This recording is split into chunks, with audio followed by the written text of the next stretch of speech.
ඒක නෙමෙයි මම මේ hina ගියේ වෙන මොකටවත් නෙවෙයි. මගේ යාළුවෙක් මෙතනින් යන ගමන් කිව්වා මේ අද හොඳයි මචං අඩියක් ගහන්න සුපිරි දවසේ කිව්වා. මට ඒක කියද්දි මතක් වුණා ලස්සන කතාවක්. මේ බුදුහාමුදුරු සිංහාලෝවාද සූත්‍රයේදී දේශනා කරලා තියෙනවා.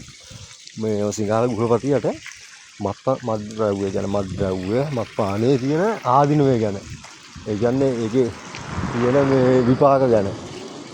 මේ මොනවද දන්නවද? කරුණු හයක් ගැන සඳහන් වෙනවා. ඒ කියන්නේ මේ ආත්මෙම වර්තමාන මේ ආත්මෙම අපේ ධනෙ පිරිනනවා කියලා කියනවා. අනිත් එක කෝලහලවලට කියන දීවට පස්සේ අඩියක් එහෙම ගාලා රණ්ඩු සරුවල් ඇති වෙනවා කියන කියනවා. කරුණු දෙකයි එතන.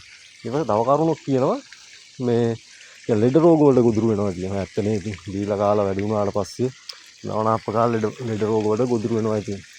මද්ද්‍රව්‍ය පාවිච්චි කරමුදුරු ලෙඩ හැදෙනවනේ নানা ආකාර. ඒ වගේම එතන කරුණු තුනයි. තව කරුණු දෙකක් ගැන කියනවා. තව කරුණු තුනක් ගැන කියනවා. අනිත් එක තමයි මේ ලැජ්ජා නැතුව හැසිරෙනවා. කියන බිව්වට පස්සේ ඉතින් ලැජ්ජා නැතුව හැසිරෙනවනේ ඒක ඇත්තනේ. එයා තමන් මොනවා කරනවද කියලා දන්නේ නැහැ. බංගුලාට ඇසිය විකෘති වෙනවනේ.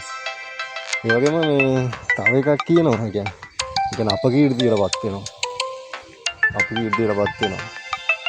මේ ඒ සියලු කරුණු ඇත්තේ ඉතින් අද ඊයේ කියපුවා නෙවෙයි බුදුහාමුදුරුවෝ වසර 2000 ගානකට කලින් කියපු දේවල්.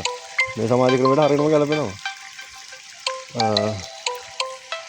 ධනෙ පිරිනනවා, කෝලහලටපත් වෙනවා, ලෙඩ රෝග වලට ගොදුරු වෙනවා, අපකීර්තියටපත් වෙනවා, ලැජ්ජා නැතුව හැසිරෙනවා. මේ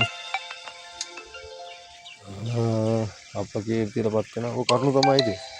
කරුණු 6ක් ගැන කියලා මට මතක විදියට ඔය කරුණු 6 තමයි කියන්නේ.